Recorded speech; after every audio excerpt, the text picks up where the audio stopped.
Today we've got a broken mirror on a 2003 Ford Ranger pickup.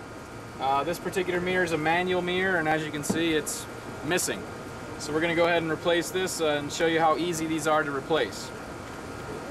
First of all, open the door and look at the inside of opposite of where the mirror attaches. Many vehicles will have a little entrance or compartment here that allows access to the mirror. This particular vehicle, unfortunately, you have to take the whole door panel off to access the bolts that hold the mirror on. So that's a little bit more work, but it's really still pretty easy. Basically, to do that, you got to remove any screws in the door panel. This particular one has a couple right here under the handle. There's two. We're going to remove these, which I've already started doing that. When you get those out of the way, this center piece actually pulls right off. It's only held on with those two screws. That's it. And this piece comes right off. I'll lay that off to the side. Then there's another screw down here next to the speaker. You unscrew that also.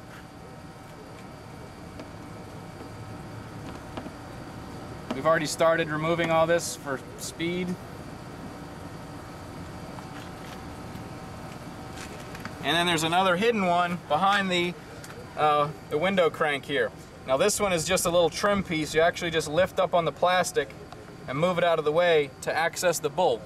The bolt is not a Phillips head, it's actually a Torx. The Torx looks like a star. It's shaped like that. So to get that out, you insert it in there.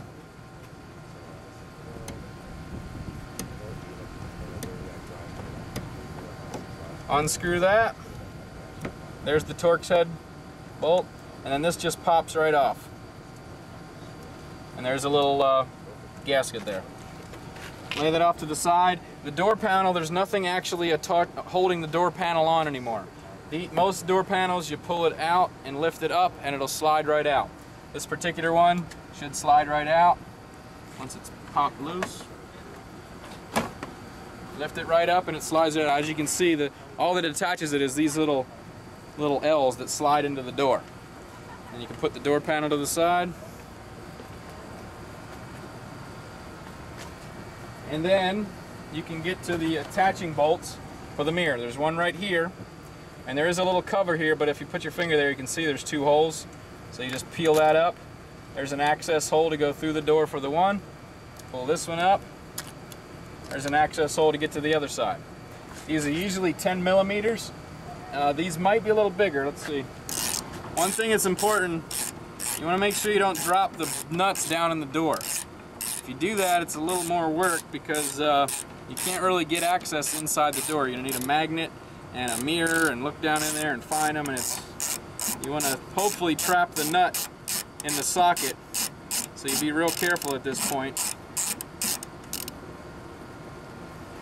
Or you go in there with your fingers and get it out. And just be careful. If you drop it down in there, it's going to end up down the bottom of the door. Turns into much bigger of a job. When you get to the last bolt, you'll see the mirror start to loosen up back there and get loose, so you know you got it all the way loose. There's usually only 3 studs, 3 bolts. You'd want to look closely if it's not loosened up, because if you miss a bolt and start pulling the mirror off, you could damage the door. Okay, one little trick you're going to probably want to use is these doors, there's really not enough room to get your finger in there to even get the bolt out. And the biggest problem people have is dropping the bolt in the door panel. One thing you can do to try and capture the nut in the socket is actually just tear a piece of paper off and shove it in the socket, and it'll make it so tight that the nut can't fall out. And you'll see what I mean if I insert this in here. And you want to kind of push it on there pretty hard. You'll feel it fall in. Oops. That way you capture the nut and the nut doesn't fall out. The old mirror, what's left of it, fell off, and that's all it is. 3 studs and then the mirror housing. So to install, you just reverse the removal procedure. One thing you always do before you install the new one is make sure it's identical. Make sure the 3 nuts and studs are identical.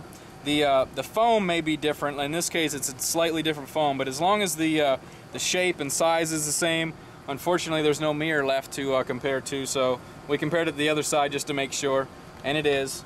And the passenger side usually always says objects in mirror are closer than they appear. So we have the replacement mirror. Looks like it matches up. If you have a power mirror, this is where you want to make sure the plugs are the same. If you order the wrong mirror and you need to return it, you can't really return it if it's installed. So don't put it on. Make sure the plugs, if it had some, matches the new mirror. Take a piece of paper, tear it off, put it between the nut and the socket, shove the nut in there, and that's tight so it won't fall out, so you can put it into the door. And before you really start tightening anything down, make sure the outside is lined up properly. What I mean is, this bottom plastic should wrap right around properly. This should be nice snug up against it. The front should look even. It should fit right inside the door just like that. As long as you get the studs put in there, it should line up, but just make sure before you start tightening it down or you can crack this. This is only plastic.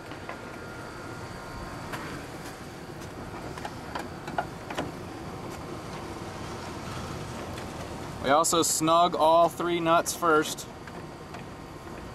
Don't tighten anything up completely yet. Okay, when you get them finger tight, look again, just check, make sure nothing's crooked or not lined up properly. As long as it's fit in there nice and it looks like it's okay, you can finish tightening it down. These also don't get real tight. You just really just kind of snug them down. You can give them a little turn with the ratchet.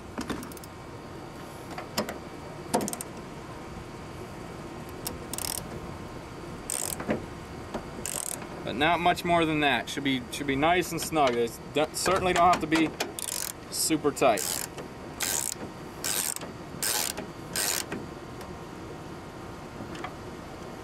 If you're looking at these ratchets going, what in the heck kind of ratchet is that? I've never seen one like that before.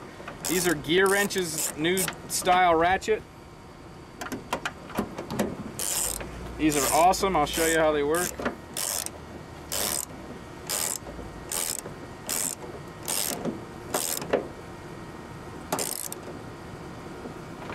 This is Gear Wrench. We sell them on our website. They all pop apart like that. It's hollow. You look through there, it's actually hollow.